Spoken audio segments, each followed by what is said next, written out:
Hey everyone, quick question for you. What does it truly mean to love someone unconditionally? Like no strings attached love. The kind of love that keeps going even when things get tough. Today, we're diving into one of the most powerful stories about this kind of love. The story of the Good Shepherd. All right.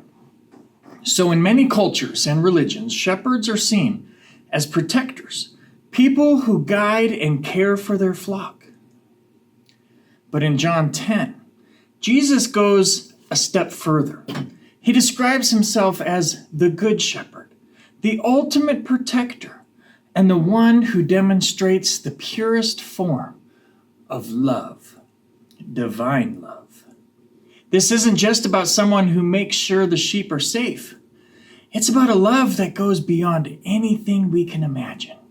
A love so deep that the shepherd is willing to lay down his life for his sheep.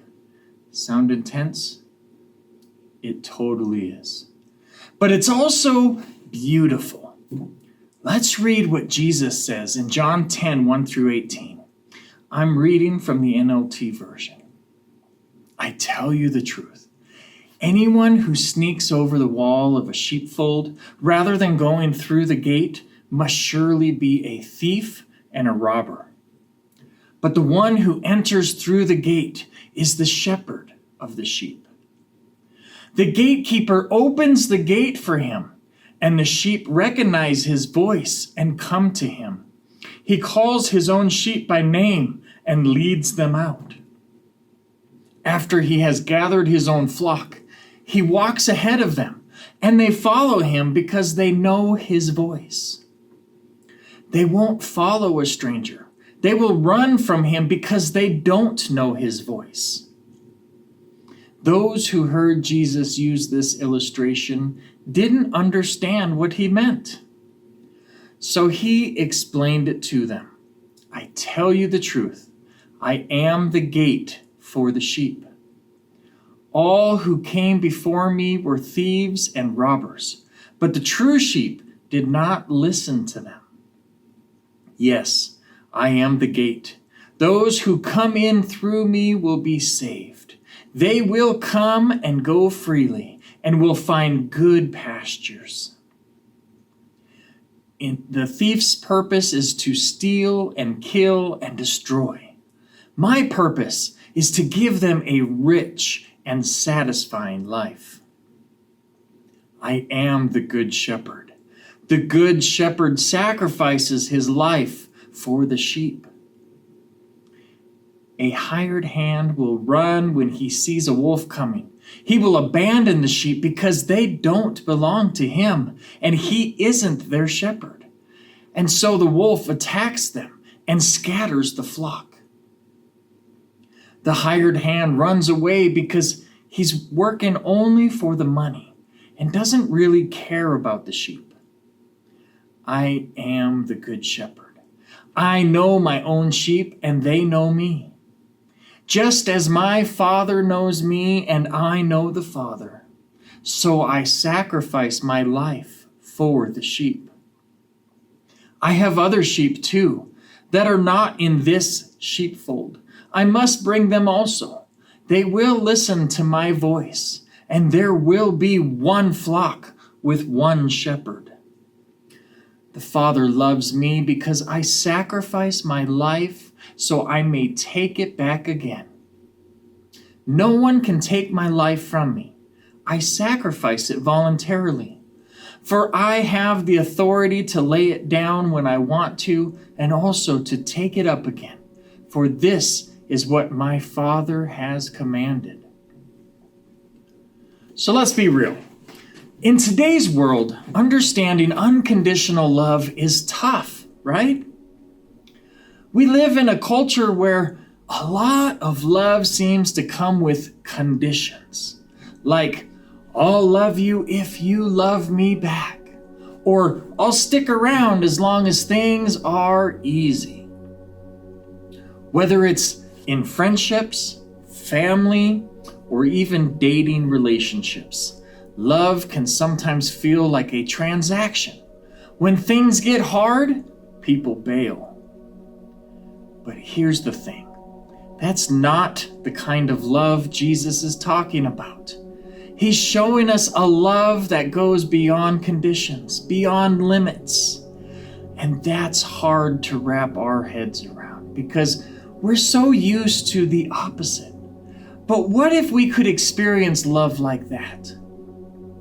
A love that never fails, that never gives up on us. So now let's break it down.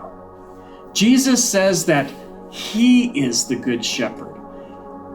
That means he's not just some hired hand who's in it for a paycheck. He's all in for his sheep, his people, you, me, everyone who chooses to follow him. The good shepherd does 3 major things that we all need in our lives. He knows us. Jesus says the shepherd knows his sheep by name. He's not just aware of us. He knows us deeply, our strengths, our struggles, our mess-ups, and still he loves us. He protects us. The shepherd guards the flock, even at the risk of his own life.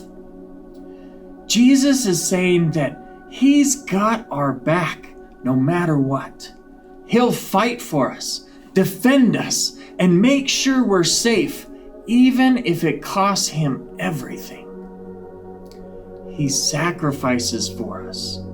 And this is the big one. Jesus says the good shepherd lays down his life for the sheep. He's talking about the ultimate act of love, his death on the cross. Jesus didn't just say, "I love you." He showed it by giving up his life for us so that we could truly live. That's the type of love we're talking about. Divine love. It's sacrificial, it's relentless, and it's unconditional. Let me hit you with a quick story. I once heard about a guy who was walking through a really rough season. He felt like no one had his back, like people had just given up on him. But when he heard about the story of the Good Shepherd, it clicked for him. This wasn't just a random guy sacrificing for some sheep. This was a Savior who knew him, loved him, and was willing to lay down his life to rescue him from the darkest parts of his life. That moment changed everything for him because he realized he was never truly alone. He had a shepherd who was always there, guiding, loving, and protecting him, even when life got messy. That's what the Good Shepherd does. He steps in when no one else will, and he loves us when no one else can. So, what does all this mean? Here's the takeaway. Jesus, the Good Shepherd, loves us with a love that's beyond human understanding. It's a love that doesn't give up. That's not based on our performance or what we bring to the table. It's based on who he is. And his love is meant to change the way we live. When we know we're loved like that, it frees us to love others the same way, without conditions. Now, I want to challenge you. How can you live out this kind of love in your life? Maybe it's in your family, your friendships, or even with someone you've had a hard time forgiving. Drop a comment below and let me know how this message is speaking to you. And if you want to dive deeper into this idea of divine love, make sure to check out some of our other videos. Thanks for watching. And as always, God bless.